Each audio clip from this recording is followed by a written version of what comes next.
Friends, maths के online classes में आपका बहुत बहुत स्वागत है। जैसा कि अपन ने डिस्कस किया था लास्ट वीडियो में वेक्टर सदिश के बारे में, उसमें अपन ने ये पढ़ा था कि सदिश क्या होता है, किस तरीके से अपन सदिश को सोल्व करते हैं, कौन कौन से प्रकार के सदिश होते हैं। तो उसमें अपन ने सबसे पहली बात अपन ने पढ़ा था सदिश के बारे में कि सदिश क्या होता है। वे राशियाँ जिनको व्यक्त करने के लिए परिमाण और दिशा की आवश्यकता होती है सदिश राशियां कहलाती हैं। तो मैंने इसमें एक वर्ड यूज किया था, एक तो किसका हो परिमाण, और एक वर्ड यूज किया था दिशा, और एक था सदिशों का त्रिभुज नियम। तो जो राशि परिमाण रखती हो, जिस राशि की दिशा हो और वो राशि सदिशों के त्रिभुज नियम की पालना करती हो, सदिश राशि कहलाती है। एक बार मैं शॉर्टली मैं इसको रिपीट कर रहा हूँ, लास्ट क्लास के वीडियो के बारे में अपन पढ़ा था, उसको अपन रिपीट करते हैं। तो मैं बात करूँ परिमाण की, तो मान लीजिए आपके पास में एक पॉइंट ए है और एक पॉइंट बी है। मान लीजिए ये पॉइंट ए है और ये पॉइंट बी है। ए से बी की तरफ जो सदिश निरूपित होगा, इस सदिश को अपन ए बी वेक्टर के द्वारा निरूपित करते हैं, जहां ए उसका प्रारंभिक बिंदु और बी अंतिम बिंदु होता है। चलिए अपन डिस्कस कर रहे थे परिमाण के बारे में कि सदिश का परिमाण क्या होता है। तो मैं आपको बता दूं, परिमाण होता है प्रारंभिक और अंतिम बिंदु के बीच की दूरी। किसी सदिश के प्रारंभिक व अंतिम बिंदु के बीच की दूरी, अंतिम बिंदु के बीच की दूरी उस सदिश का क्या कहलाता है? परिमाण कहलाता है। बात रही दिशा, दिशा क्या होती है? अगर कोई सदिश ए से प्रारंभ होता है और बी की ओर जाता है तो इसकी दिशा होती है प्रारंभिक बिंदु से अंतिम बिंदु की ओर। साथ ही साथ अपन पढ़ रहे हैं सदिशों का त्रिभुज नियम। त्रिभुज नियम क्या है, अपन इसके बारे में भी डिस्कस कर रहे हैं। देखो कि एक त्रिभुज ये है, अब इसकी तीन भुजाएं हैं ए बी और सी। अब आप यहां देख पाओगे कि मैं तीन सदिश हैं जो इस त्रिभुज की भुजाओं को निरूपित करते हैं। मैं यहां सदिश बोल रहा हूं ए बी वेक्टर, दूसरा मैं ले रहा हूं बी सी वेक्टर और तीसरा सदिश है ए सी वेक्टर। आप देखोगे कि एक साइड देखो ए बी और बी सी ये रेगुलर फ्लो में जाती जाएंगी, यानी ए का अंतिम बिंदु और बी सी का प्रारंभिक बिंदु दोनों सेम है, तो यहां से इधर जाएगी। तो ये जो लाइन है A B plus B C, A B vector plus B C vector, A की साइड में जा रहे हैं, इनका मान अपोजिट साइड में जो आ रहा है ए सी वेक्टर, इसके बराबर होता है। यह है सदिशों का त्रिभुज नियम। तो जो राशि परिमाण, दिशा और त्रिभुज नियम की पालना करती है उसे सदिश राशियां कहलाती हैं। अब उसके बाद में अपन ने पढ़ा था परिमाण कैसे निकालते हैं, शून्य सदिश कौन सा होता है, एकांक सदिश कौन सा होता है, मात्रक सदिश के बारे में भी अपन ने पढ़ा था। चलिए आज अपन उससे आगे स्टार्ट करते हैं कि उसमें क्या क्या होता है, किस तरीके से अपन क्वेश्चंस को सॉल्व करते हैं।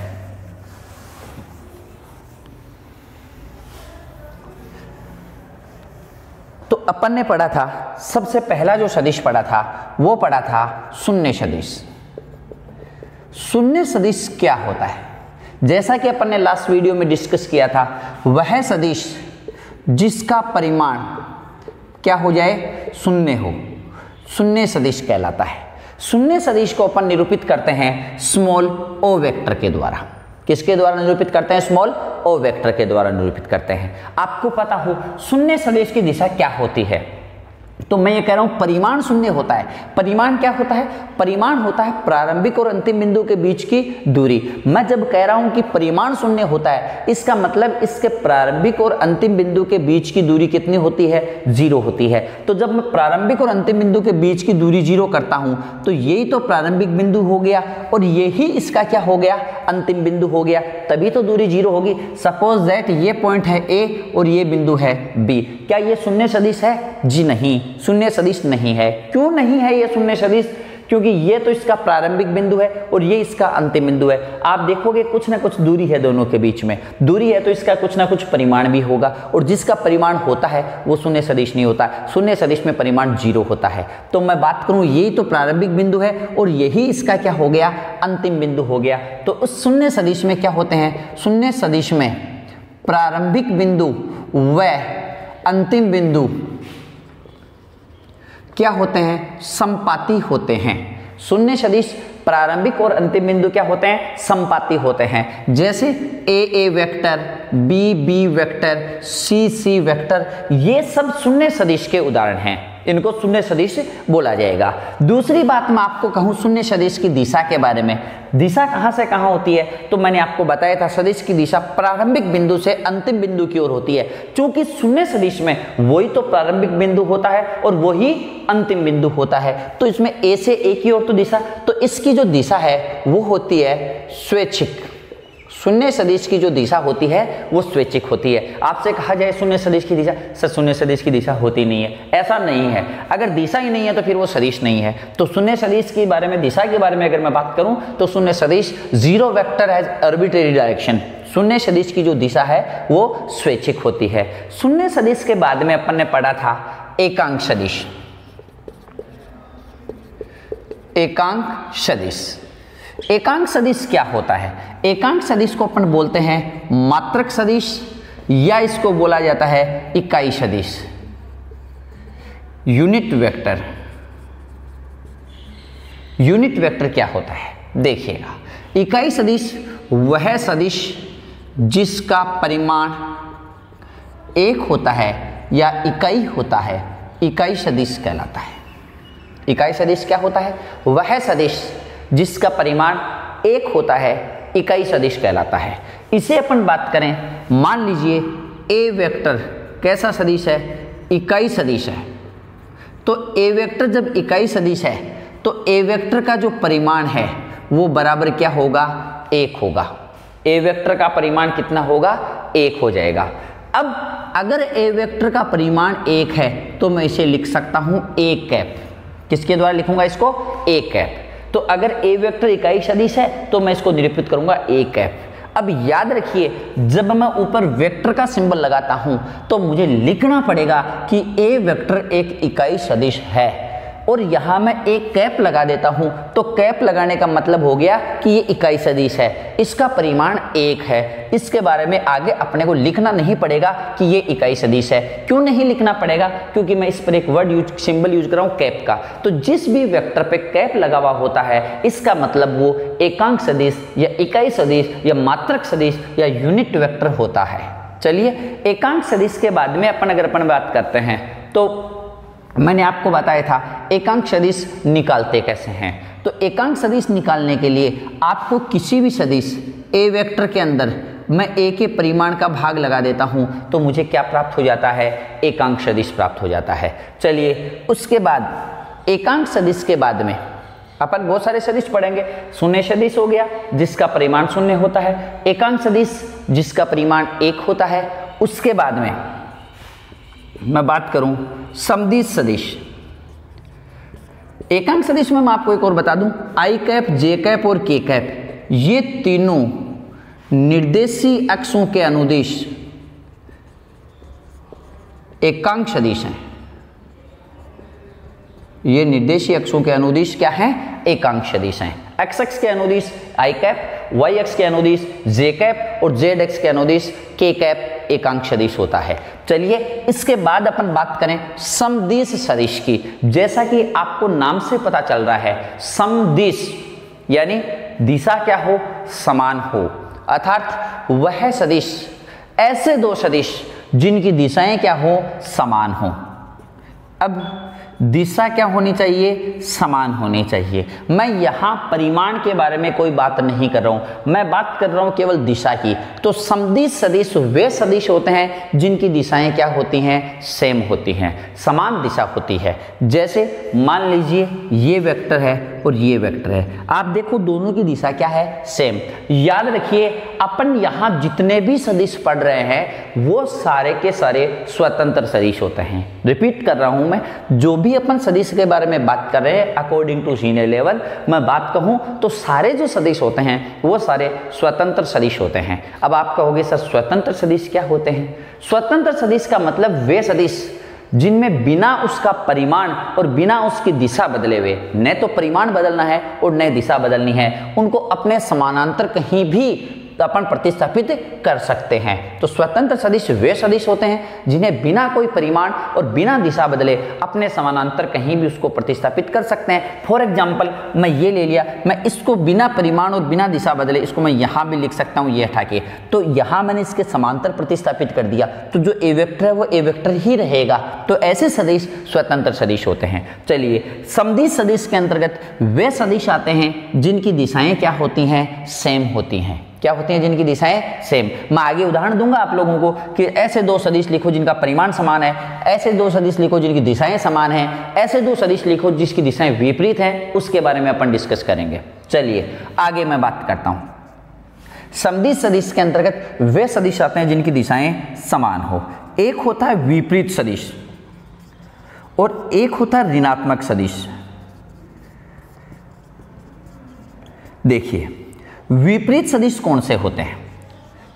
नाम से पता चल रहा है, ऐसे सदिश जिनकी दिशाएं क्या हों, परस्पर विपरीत हों, क्या कहलाते हैं? विपरीत सदिश। याद रखिए, समदिश और विपरीत सदिश में जिनकी दिशाएं समान होती हैं समदिश सदिश होते हैं, और जिनकी दिशाएं विपरीत होती हैं विपरीत सदिश होते हैं। यहां इन समदिश और विपरीत सदिश में मुझे परिमाण से कोई लेना देना नहीं है, मैं यहां परिमाण के बारे में जिक्र नहीं कर रहा हूं।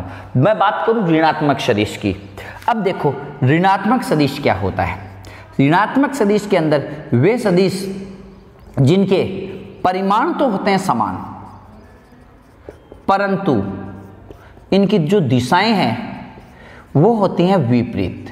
ऐसे सदिश जिनका परिमाण तो समान होता है परंतु दिशाएं क्या होती हैं? विपरीत होती हैं, उन्हें क्या कहा जाता है? विपरीत सदिश कहा जाता है। ऋणात्मक सदिश कहा जाता है। विपरीत और ऋणात्मक सदिश में आप अंतर देखोगे तो ऋणात्मक सदिश में परिमाण समान होता है, विपरीत सदिश में केवल दिशा विपरीत होती है। अब आप दोनों में अंतर देखोगे तो पता चलेगा कि अगर परिमाण से कोई मतलब नहीं है तब तो विपरीत हो जाएगा, और अगर परिमाण समान रखना है तो वो ऋणात्मक सदिश हो जाएगा। जैसे मान लीजिए ये है बी और ये है ए, तो अब अपने पास में ये ए बी वेक्टर बन गया। मैं सिमिलरली इसको मैं इधर घुमा देता हूं तो ये क्या बन जाएगा? बी ए वेक्टर बन जाएगा। क्या बनेगा? बी ए वेक्टर। अब आप दोनों को गौर से देखिएगा, परिमाण तो क्या होता है? प्रारंभिक और अंतिम बिंदु के बीच की दूरी। तो यहां तो दिशा है ए से बी की ओर और यहां दिशा है बी से ए की ओर। परिमाण होता है प्रारंभिक और अंतिम बिंदु के बीच की दूरी। तो अगर यहां आप दूरी की बात करोगे तो दूरी दोनों को आप मिलाओ तो देखो, ए से बी तक की दूरी माप लो, चाहे बी से ए तक की दूरी माप लो, क्या कोई फर्क आएगा दूरी में? मान लीजिए ये मार्कर पेन है, मैं इसकी लेंथ मापता हूं तो यहां से मापना स्टार्ट करके इधर आ जाऊं, चाहे इधर से मापना स्टार्ट करके मैं यहां आ जाऊं, दूरी जितनी है उतनी ही रहेगी। तो मैं अगर बात करूं इसमें तो एक तो सदिश हो गया ए बी वेक्टर और ये सदिश हो गया बी ए वेक्टर। अगर मैं इन दोनों की मैं बात करूं तो ए बी वेक्टर का मान होता है माइनस बी ए वेक्टर के। क्या होता है? ए बी वेक्टर का मान माइनस बी ए वेक्टर के। ये दोनों सदिश ऋणात्मक सदिश हैं, अर्थात प्रारंभिक परिमाण समान, दिशाएं विपरीत। ए बी की जगह मैं क्या लिख सकता हूं? माइनस बी ए। मैं बी ए कर देता हूं तो दिशा बदल गई, परिमाण नहीं बदला, इसलिए इससे पहले किसका चिन्ह यूज करता हूं? माइनस का, क्योंकि परिमाण समान और दिशा विपरीत होने पर सदिश ऋणात्मक सदिश होता है। दूसरी बात मैं कहूं, ए बी वेक्टर का जो परिमाण है वो बराबर होगा किसके? बी ए वेक्टर के परिमाण के, क्योंकि परिमाण तो एक कांस्टेंट पार्ट है, लंबाई है, तो किधर से माप लो लंबाई में कोई परिवर्तन नहीं होगा। तो ये अपने पास में आ गया ऋणात्मक सदिश। चलिए इससे अपन और आगे चलते हैं। ऋणात्मक सदिश के बाद में अब अपन अध्ययन करते हैं नेक्स्ट आगे वाले सदिश का, कि आगे इसके अलावा और कौन कौन से सदिश होते हैं। चलिए तो अब अपन बात करते हैं इससे आगे ऋणात्मक और समदिश सदिश के बाद में इसका नेक्स्ट जो पार्ट आता है अपना वो है समान सदिश। देखो, समान सदिश कौन से होते हैं? समान सदिश के अंतर्गत परिमाण भी समान होता है और दिशा भी समान होती है। तो ऐसे सदिश देखो, अगर परिमाण और दिशा दोनों समान होते हैं तब उन्हें क्या कहा जाता है? समान सदिश। समान सदिश में परिमाण व दिशा दोनों क्या होते हैं? समान होते हैं। अब याद रखो, केवल परिमाण समान, दिशाएं विपरीत तो ऋणात्मक। परिमाण से मतलब नहीं है, दिशाएं विपरीत हो तो विपरीत सदिश। दिशाएं समान हो तो समदिश और दिशाएं विपरीत हो तो विपरीत। अब परिमाण समान दिशा विपरीत, तब तो ऋणात्मक, और परिमाण और दिशा दोनों समान हो तब सदिश कैसे सदिश होते हैं? समान सदिश होते हैं। याद रखिएगा, अपन किसी सदिश के घटक की बात करते हैं, कंपोनेंट्स की बात करते हैं, तो देखो घटक क्या होते हैं। किसी सदिश के दो घटक होते हैं, एक तो होता है सदिश घटक और दूसरा होता है अदिश घटक। देखो कौन से होते हैं सदिश घटक और अदिश घटक, कौन से होते हैं? मान लीजिए आपके पास में एक वेक्टर है, ए वेक्टर बराबर 2i cap plus 3j cap plus 4k cap. दोबारा बोल रहा हूं, ए वेक्टर अपने पास में है 2i cap plus 3j cap plus 4k cap, तो इसके दो घटक होंगे सदिश और अदिश। तो अदिश घटकों में आएंगे 2, 3 और 4। आई कैप, जे कैप और के कैप के साथ में जो लिखा गया है 2, 3 और 4, ये इसके अदिश घटक हैं। जबकि बात करूं मैं सदिश घटक की तो 2i कैप, 3j कैप और 4k कैप, ये तीनों के तीनों इसके सदिश घटक हैं और ये तीनों इसके कौन से घटक हैं? अदिश घटक होते हैं। चलिए इसके बाद अपन बात करते हैं नेक्स्ट सदिश की कि अपन सदिशों में और क्या कर सकते हैं। चलिए मैं बात करता हूं सदिशों के कुछ गुणधर्मों की कि कौन कौन से प्रॉपर्टीज यूज करते हैं, कैसे कैसे अपन क्वेश्चन निकालते हैं। देखो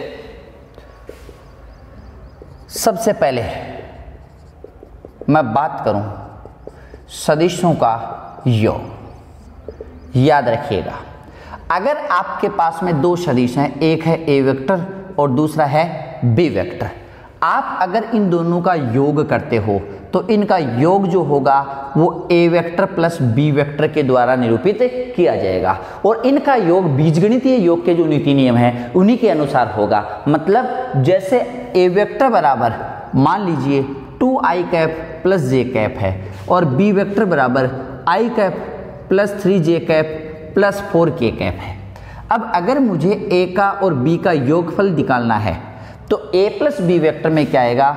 2i कैप प्लस जे कैप और बी वेक्टर जो है वो एज इट इज अपन यहाँ लिख देंगे। अब आप यहाँ देखो, जब दोनों का योग करना है तो एक तो है ए वेक्टर और दूसरा है बी वेक्टर, तो मैं यहाँ दोनों को जोड़ दूंगा। तो देखो i वाले में कौन सा आ जाएगा? 2 प्लस 1, ये तो i कैप हो गया। जे वाला बोलो कितना आएगा? 1 प्लस 3, ये जे कैप हो गया। इधर के कैप है नहीं और इधर 4 है, तो ये आ जाएगा 0 प्लस 4 के कैप। तो मैं यहाँ कहूँगा 3i cap plus 4j cap plus 4k cap, ये वैल्यू आ जाएगी किसकी? a प्लस बी की। देखो i वाले में i वाला ऐड होगा, j वाले में j वाला और k वाले में k वाला। जिस तरीके से अपन ने योग किया है सिमिलरली अपन दो सदिशों का अंतर भी कर सकते हैं।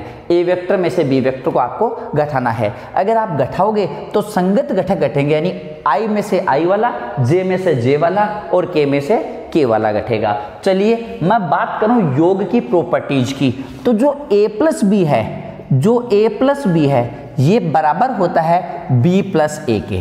मतलब सदिश a में मैं b जोड़ दूं चाहे मैं b में a जोड़ दूं, ये दोनों बराबर होते हैं। अर्थात सदिशों का जो योग होता है वो क्रम विनिमय गुणधर्म की पालना करता है।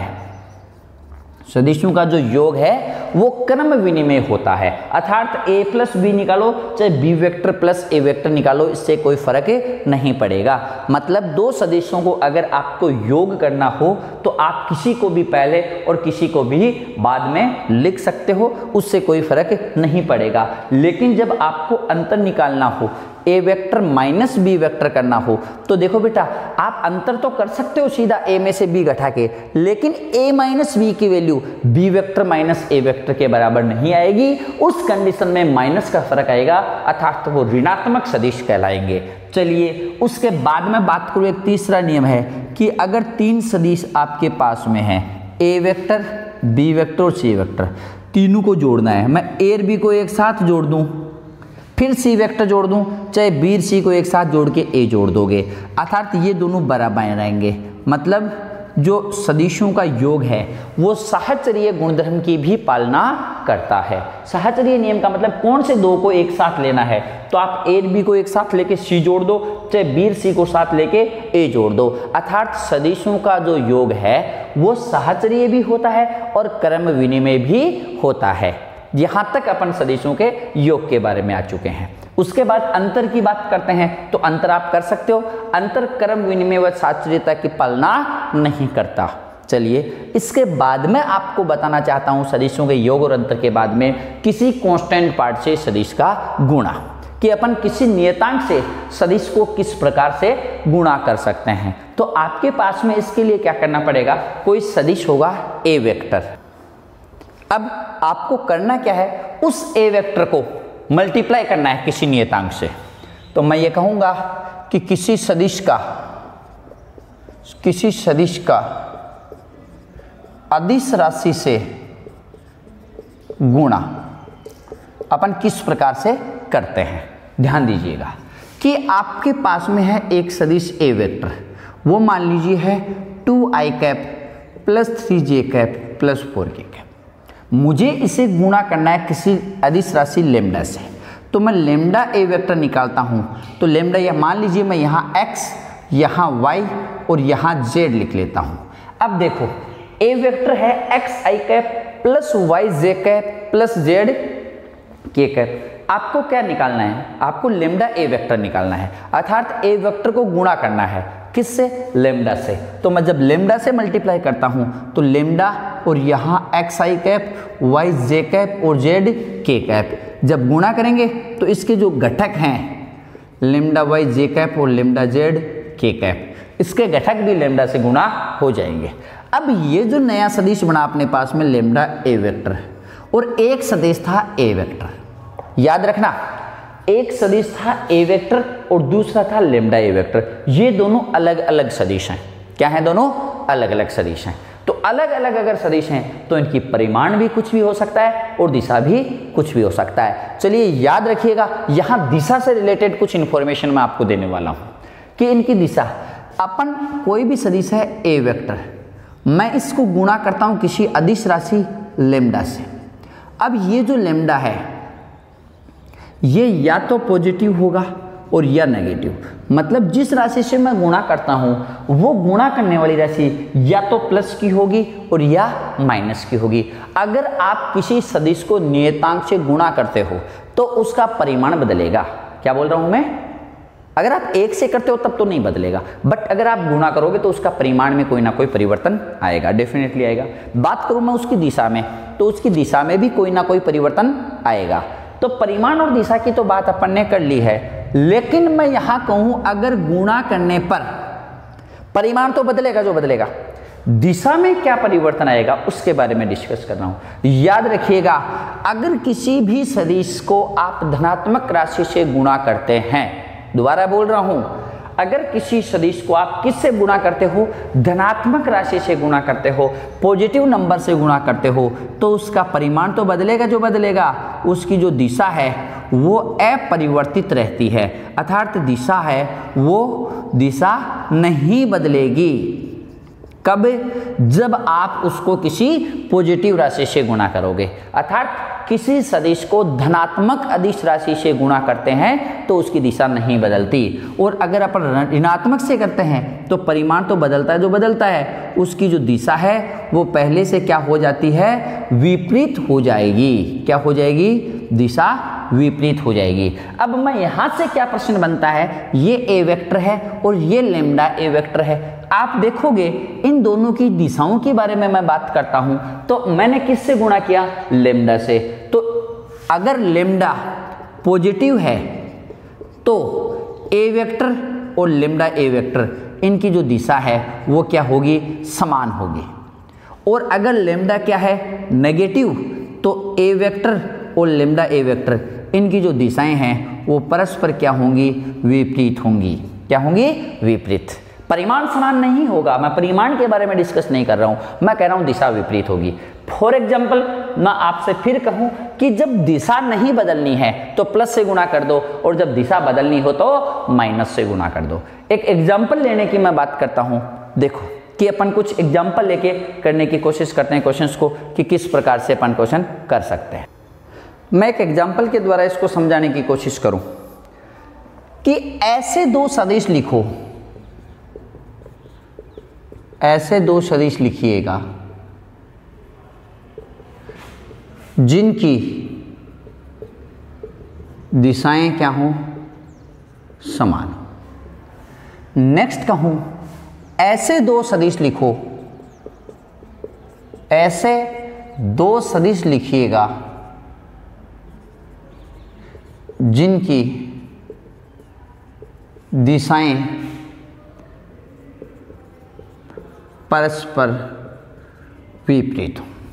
थर्ड में कहूं ऐसे दो सदिश लिखिएगा, ऐसे दो सदिश लिखो जिनका परिमाण क्या हो, समान। मैं यहां तीन बातें बोल रखी हैं। ऐसे दो सदिश लिखो जिनकी दिशाएं समान हो, ऐसे दो सदिश लिखिए जिनकी दिशाएं विपरीत हों, और ऐसे दो सदिश लिखिए जिनका परिमाण क्या हो, समान हो। तो कैसे लिखेंगे अपन इनको, देखो। सबसे पहले मैंने आपसे क्या बोला है कि ऐसे दो सदिश बताओ जिनकी दिशा समान हो। तो दिशा समान हो तो ऐसे दो सदिश बताओ। तो माना एक सदिश ए वेक्टर बराबर 2i कैप प्लस, देखो मैं यहां नीचे लिख देता हूं इसके फर्स्ट में ए वेक्टर बराबर 2i cap plus 3j cap plus k cap. कोई डाउट नहीं है। आपको दिशा क्या करनी है, समान करनी है। दिशा क्या करनी है, समान करनी है। तो समान दिशा वाले दो सदिश अपने को लिखने हैं। तो दिशा कब नहीं बदलती, मैंने आपको बताया था, जब बात करते हैं दिशा की तो अपन किसी नियतांक से इसको गुणा कर देंगे। तो दिशा आपको सेम रखनी है।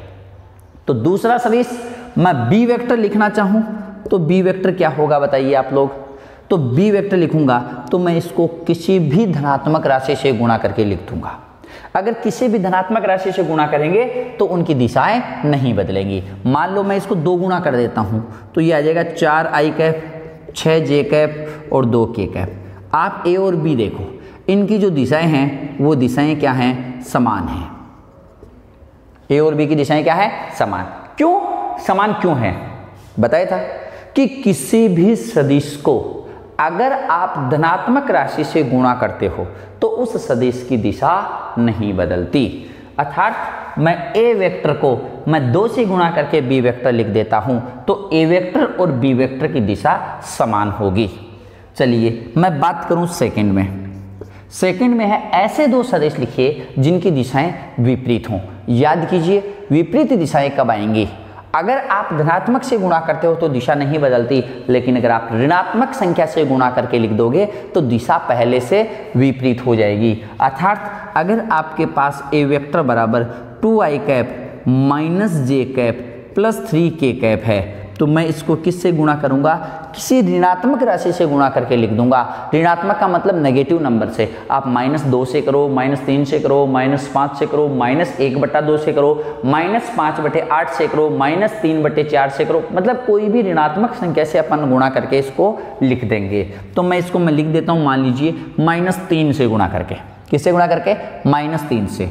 तो ये आ जाएगा माइनस का 6i कैप। मैं -3 से गुणा करूंगा तो ये प्लस का हो जाएगा और ये आ जाएगा 3j कैप और ये हो जाएगा 9k कैप, किसका, माइनस का। अब आप देखोगे कि ए वेक्टर और बी वेक्टर, यहाँ मैं प्लस के 2 से गुणा करता हूँ, यहाँ -3 से गुणा करता हूँ और -3 से गुणा करूंगा तो दिशाएं क्या हो जाएंगी, विपरीत। कि अगर किसी सदिश को दिशा समान रखनी हो तो प्लस से गुणा करके लिख दो और दिशा विपरीत रखनी हो तो माइनस के चिन्ह से गुणा करके लिख दो। चलिए थर्ड प्रश्न आपके पास में आता है कि ऐसे दो सदिश बताओ जिनका परिमाण समान हो। ऐसे दो सदिश बताओ जिनका परिमाण समान हो। तो समान परिमाण में क्या होता है, समान परिमाण में आपको करना पड़ेगा, केवल घटक बदलने पड़ेंगे। जैसे ए वेक्टर बराबर 2i cap plus 3j cap plus 4k cap. तो मैं इसका परिमाण की मैं बात करूं तो ए वेक्टर का परिमाण आएगा अंडर रूट, बताओ क्या आएगा, 2i कैप 3j कैप। तो इसमें आएगा 2 का स्क्वायर, 3 का स्क्वायर और 4 का स्क्वायर। तो 4 + 9 + 16 कितना आ गया, √29 इकाई। ये ए का परिमाण आया।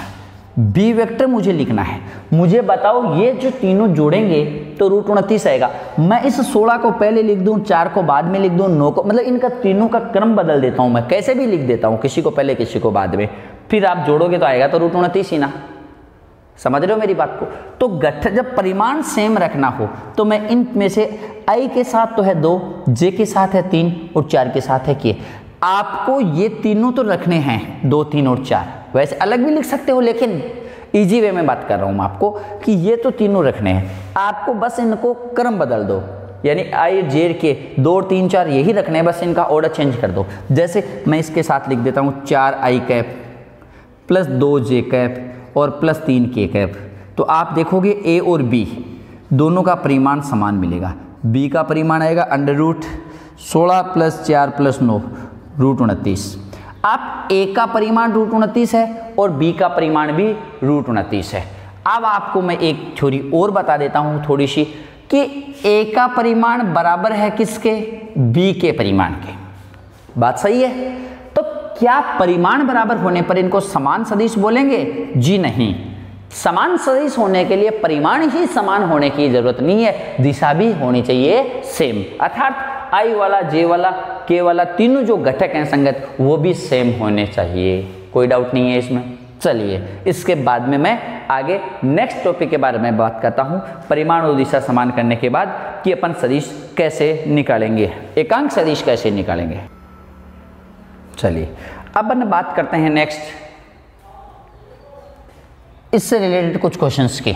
इसमें एक टॉपिक और बचता अपने विभाजन सूत्र। चलिए विभाजन सूत्र के बारे में भी अपन डिस्कस करेंगे, लेकिन पहले अपन थोड़ा सा इसमें आगे चलते हैं और कुछ क्वेश्चंस करते हैं। चलो तो डिस्कस करता हूं। मैं पहले आपको विभाजन सूत्र बता देता हूं। विभाजन सूत्र क्या है? विभाजन सूत्र अपने पास में बात करें, एक पॉइंट है A, दूसरा पॉइंट है B। अगर मैं बात करता हूं A का स्थिति सदिश, तो A का स्थिति सदिश है OA वेक्टर और B का स्थिति सदिश है OB वेक्टर। अब दोनों के A और B के बीच में कहीं एक तीसरा पॉइंट है, मान लीजिए मुझे R। ये जो पॉइंट R है ये इसको AB रेखाखंड को M अनुपात N के अनुपात में विभाजित करता है। क्योंकि ये पॉइंट R जो है ये इस रेखाखंड को दो भागों में विभाजित कर रहा है। किस अनुपात में? M अनुपात N में। तो R का स्थिति सदिश आपको ज्ञात करना है। तो आपने कक्षा 10th में पढ़ा होगा, 11th में पढ़ा होगा कि विभाजन सूत्र बिन पॉइंट के निर्देशांक। तो देखो इस स्थिति में दो प्रकार से अपने पास में R का स्थिति सदिश निकाल सकते हैं। तो देखो R का स्थिति सदिश, R का स्थिति सदिश OR वेक्टर होगा। ये दो केस यहां पर बनेंगे। एक अपने पास में आएगा अंतः विभाजन में क्या बनेगा और दूसरा आएगा बाह्य विभाजन में क्या बनेगा। याद रखिए OR वेक्टर का मान, OR वेक्टर का मान अंतः विभाजन में आपको पास मिलेगा कि देखो MOB वेक्टर, अर्थात ये मिलेगा इस अंतिम बिंदु के साथ MOB वेक्टर, और N किसके साथ मिलेगा? OA वेक्टर के साथ। अपॉन में आ जाएगा M प्लस N। ये R का स्थिति सदिश, मतलब R को R जो पॉइंट है वो AB को M अनुपात N में बांटता है, तो MOB वेक्टर और N OA वेक्टर अपॉन में M प्लस N। बाह्य विभाजन में क्या होगा? M होगा OB वेक्टर के साथ और N होगा OA वेक्टर के साथ, लेकिन बीच में चिन्ह किसका आ जाएगा? माइनस का, और अपॉन में क्या आ जाएगा? M minus N। कोई डाउट नहीं है। इसमें एक केस और बनता है, अगर R क्या हो? मध्य बिंदु हो, तो मध्य बिंदु होने पर OR वेक्टर हो जाएगा OA vector plus OB vector बटा 2, दोनों का योगफल बटा 2। अगर मध्य अंत विभाजन है तब तो प्लस का, बाह्य विभाजन है तब माइनस का, और अगर मध्य बिंदु है तो प्रारंभिक और अंतिम दोनों बिंदुओं का स्थिति सदिश डिवाइड बाई 2। ऐसा करते ही अपने पास में इसका काम कंप्लीट हो जाएगा। चलिए अब अपन बात करते हैं इसके कुछ एग्जांपल्स और इसके कुछ क्वेश्चंस की। साथ में मैं बात करता हूं इकाई सदिश के बारे में कि किस प्रकार से अपन इकाई सदिश के क्वेश्चंस को हल करते हैं। चलो देखते हैं कुछ क्वेश्चंस।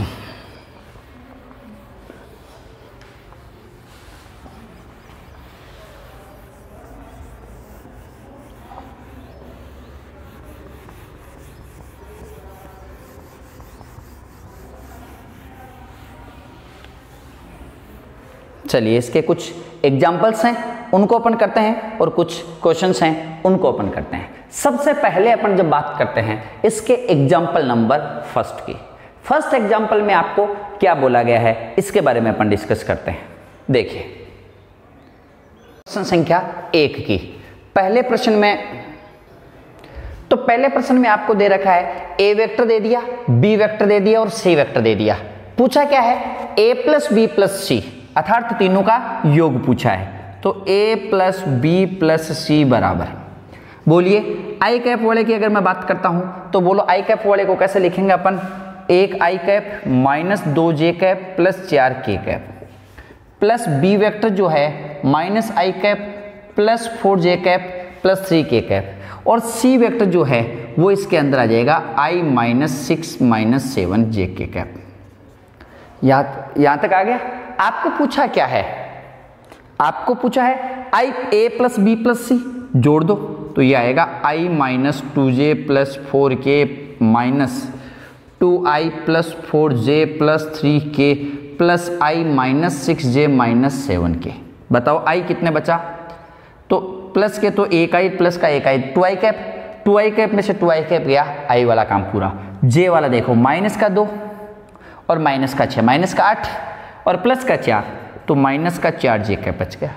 के बोलो 4k कैप ये रहा, 4 और 3k कैप ये रहा, 3 है क्या, सॉरी यहाँ k कैप ये है तो 1k कैप तो ये रहा और 3k कैप ये रहा, कितना हो गया 4k कैप। 1 और 3 कितना हो गया 4k कैप। 4k कैप में से 7k कैप माइनस का होगा तो माइनस का 3k कैप बचेगा। तो अपने पास में यहां आ जाएगा a vector plus b vector plus c vector का मान। बात करते हैं एग्जाम्पल नंबर नेक्स्ट की। सेकंड एग्जाम्पल जो है वो सिंपल सा है, एक a वेक्टर दे दिया और एक b वेक्टर दे दिया, समान है तो सदिश का घटक जो है वो समान कर दोगे तो x की वैल्यू और y की वैल्यू दोनों को सेम करने से आपको मिल जाएगी। ऐसा ही थर्ड प्रश्न है, थर्ड प्रश्न भी बिल्कुल सेम है, आपको सीधा काम करना है। लेकिन मैं बात करता हूं इसके एग्जाम्पल नंबर फोर्थ की। फोर्थ एग्जाम्पल इसका क्या है वो देखिएगा कि आपको क्या दे रखा है। इसमें दे रखा है a वेक्टर बराबर 2i cap plus 3j cap plus k cap. पूछा क्या है इसमें आपको, a वेक्टर के अनुदिश मात्रक सदिश या एकांक सदिश। देखिए एकांक सदिश या मात्रक सदिश का मतलब होता है उसका परिमाण 1 होना। तो सबसे पहला काम है मुझे इसका परिमाण कितना करना पड़ेगा, 1 करना पड़ेगा। तो मैं इसका परिमाण 1 कर देता हूं। तो मैं जब परिमाण 1 करूंगा तो मुझे इसका परिमाण निकालने की जरूरत पड़ेगी। तो परिमाण जब निकालूंगा तो वो आएगा अंडर रूट 2 का स्क्वायर, 3 का स्क्वायर और 1 का स्क्वायर। तो ये आ जाएगा अंडर रूट 4 प्लस 9 प्लस 1 यानी रूट 14 इकाई। ये क्या है, मुझे ए वेक्टर का परिमाण। मुझे परिमाण थोड़ी पूछा है, मुझे पूछा है ए वेक्टर की दिशा में मात्रक सदिश अर्थात एकांक सदिश पूछा है। तो यहां परिमाण रूट 14 आ गया। एकांक सदिश वो सदिश होता है जिसका परिमाण 1 होता है। तो मुझे इसका परिमाण कितना करना है, 1 आया, कितना रूट 14। तो किसी भी सदिश का परिमाण 1 करना होता है तो जो भी परिमाण आता है उसी का क्या लगा देते हैं, भाग लगा देते हैं। तो मैं यहां कहूंगा ए वेक्टर की दिशा में, ए वेक्टर की दिशा में मात्रक सदिश पूछा है तो वो होगा ए कैप। और ए कैप कैसे आएगा, ए वेक्टर में मुझे ए के परिमाण का क्या लगा देना है, भाग। तो बताओ ए कैप आ जाएगा 1 बट्टा रूट 14, ये तो ए के परिमाण का भाग लग गया। और साथ में ए वेक्टर है तो वो है 2i cap plus 3j cap और प्लस का k कैप। ये ए वेक्टर की दिशा में मात्रक सदिश आ गया। अगर आपसे ये पूछता, मात्रक सदिश न पूछ के पूछता कि ए वेक्टर की दिशा में वो सदिश बताओ जिसका परिमाण 5 हो, 7 हो, 10 हो, कोई बात नहीं है। पहले आप मात्रक सदिश पूछे तब तो यहीं तक हो गया। अब अगर आपको परिमाण 5 इकाई करना है तो इसको मैं 5 से गुणा कर दूंगा, क्योंकि मात्रक सदिश का मतलब परिमाण कितना हो गया, 1। आपको मात्रक पूछा है, ये तो यहां तक हो गया। चलो नेक्स्ट सवाल की मैं बात करता हूं, उसमें से रिलेटेड क्वेश्चंस आ जाएंगे। बात करते हैं अपन इसके नेक्स्ट क्वेश्चन की। एक सदिश दे रखा है आपको और बोला क्या गया है कि इसके अनुदिश एक ऐसा सदिश आपको ज्ञात करना है जिसका परिमाण 7 इकाई हो। तो अब की बार आपको परिमाण 7 इकाई करना है। आपको जो दे रखा है वो देखो, ए वेक्टर बराबर क्या दे रखा है, i माइनस 2j कैप। क्या बोला गया है कि इसकी दिशा में ऐसा सदिश ज्ञात करो जिसका परिमाण कितने इकाई हो, 7 इकाई हो। बिल्कुल 7 दे दे 10 दे दे क्या फर्क पड़ेगा, जितने इकाई का पूछे उतने इकाई का अपन ज्ञात कर लेंगे। पहले इसकी दिशा में मात्रक सदिश तो करो, पहले इसका परिमाण 1 तो करो, तो अपन a का परिमाण निकाल के देखते हैं। तो इसका परिमाण आएगा a का स्क्वायर प्लस माइनस 2 का स्क्वायर, तो 1 प्लस 4, इसका परिमाण a का कितना आया, √5 इकाई। ये अभी आया क्या है, ये अभी a का परिमाण आया है। कितना आया a का परिमाण, √5 इकाई। आपसे इसका परिमाण करना कितना था, 7 इकाई परिमाण करना था। तो बिल्कुल करते हैं, पहले 5 इकाई तो करें। तो देखो a वेक्टर की दिशा में मात्रक सदिश अपन ज्ञात करें तो a कैप बराबर क्या होगा, a वेक्टर बटा a का परिमाण। तो परिमाण कितना आया, 5, 1 बटा √5 और i माइनस 2j कैप। कोई डाउट नहीं है, ये अभी तक a कैप आ गया। a कैप का मतलब आपने उसका परिमाण 1 कर दिया, मात्रक सदिश पूछ लिया। जो थोड़ी देर पहले अपन ने क्वेश्चन किया था मात्रक सदिश, इसमें अपन ने कर लिया। लेकिन अब आपसे मात्रक सदिश थोड़ी पूछ रहा है, अगला पूछ रहा है कितना परिमाण करना है, इसमें 7 परिमाण करना है। तो 7 परिमाण करेंगे तो देखो a वेक्टर की दिशा में 7 इकाई परिमाण का सदिश पूछा है, तो वो b वेक्टर बराबर क्या हो जाएगा, 7a कैप। यानी a का परिमाण 1 था तो इसको मैं किससे गुणा कर दूंगा, 7 से।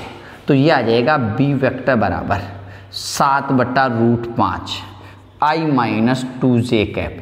ये अपने पास में आ गया 7 इकाई परिमाण का सदिश b वेक्टर।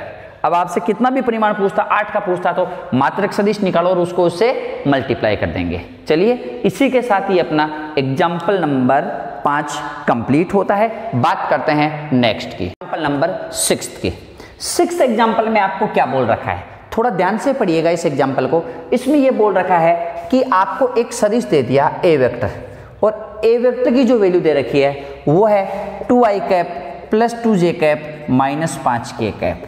साथ ही साथ आपको b वेक्टर दे रखा है, b वेक्टर दे रखा है 2i cap plus j cap plus 3k cap. पूछा क्या है, a वेक्टर और b वेक्टर दोनों के योगफल के अनुदिश मात्रक सदिश। तो योगफल के अनुदिश मात्रक सदिश, तो देखो बेटा योगफल के अनुदिश आपको मात्रक सदिश पूछा है, तो मैं योगफल के अनुदिश को सदिश निकालता हूं।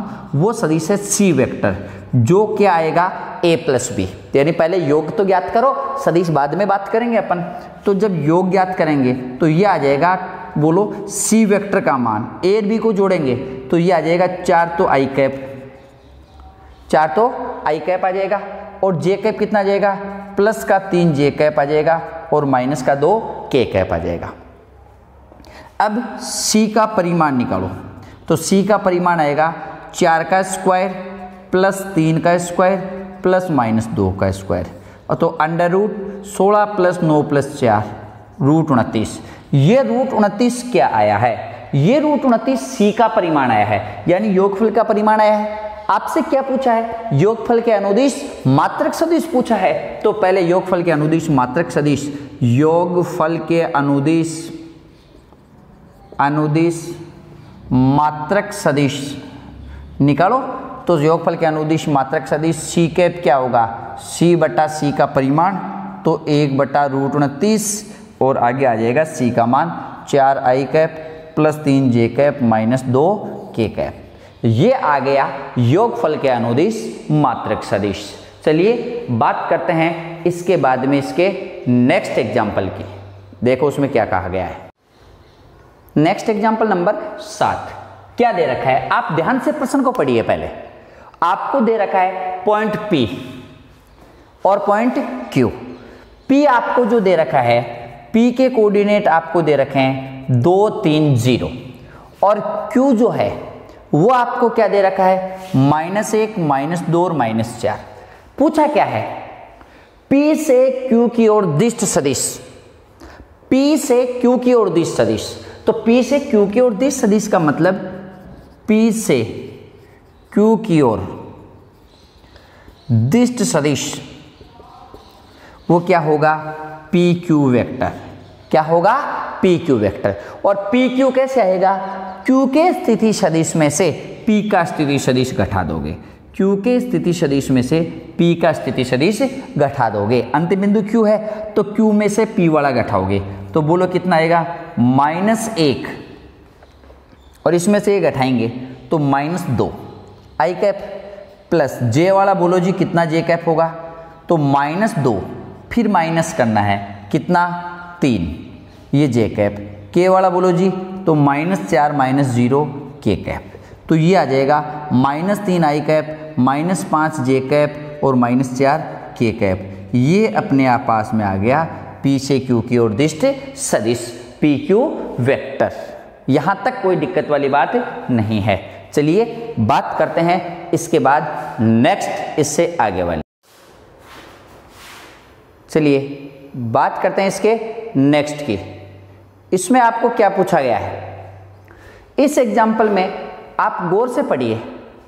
एक आपको दे रखा है, 2 पॉइंट दे रखे हैं, पी और क्यू दोनों का स्थिति सदिश आपको दे रखा है, और आपको क्या बोला गया है, पी का स्थिति सदिश ओपी वेक्टर की वैल्यू आपको क्या दे रखी है, तो ओपी वेक्टर की वैल्यू दे रखी है 3a वेक्टर -2b वेक्टर है, और ओ क्यू वेक्टर की वैल्यू भी आपको दे रखी है।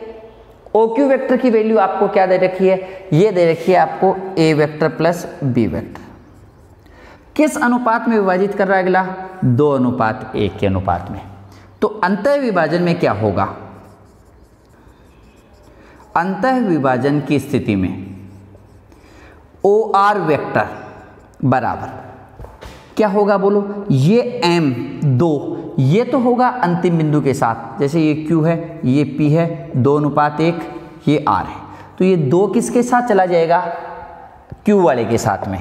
तो Q क्या है बोलो, 2 OQ vector plus 1 OP vector upon 2 + 1, तो R का स्थिति सदिश आ जाएगा 2 × प्लस OP वेक्टर आएगा 3a - 2b अपॉन में क्या आ जाएगा, 2 और 1 3। चलिए अब बोलो ये क्या आएगा, बोलो यहाँ 2a vector plus 2b vector plus 3a vector -2b vector upon 3। बोलो a वेक्टर कितना हो जाएगा, 5a वेक्टर अपॉन में 3, ये OR वेक्टर आ गया। ये R का अपने पास में क्या मिल गया, स्थिति सदिश मिल गया। लेकिन ये तो कब है, जब अंतः विभाजन करता हो। अगर आपसे बोला है बाह्य विभाजन हो तो बाह्य विभाजन में क्या होगा, OR वेक्टर की वैल्यू यही आएगा, बस ये फर्क कितना पड़ेगा, माइनस का 2a + b -1 3a - 2b upon 2 - 1, तो ये आएगा 2a + 2b -3a + 2b। तो माइनस का a अपॉन में 1 लिखने की जरूरत नहीं है, तो माइनस का तो a वेक्टर बच गया और प्लस का 4 b वेक्टर मिल गया।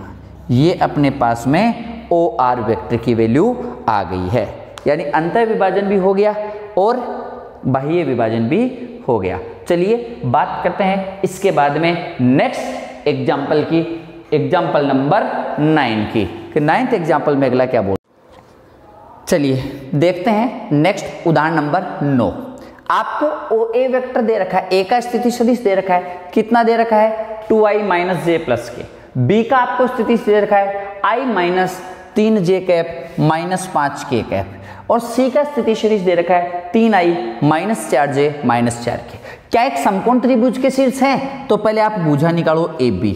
AB कैसे निकलेगा बेटा, OB में से OA, AB BC ऐसी 3 भुजाएं हैं, तो पहले अपन तीनों भुजाएं ज्ञात करेंगे।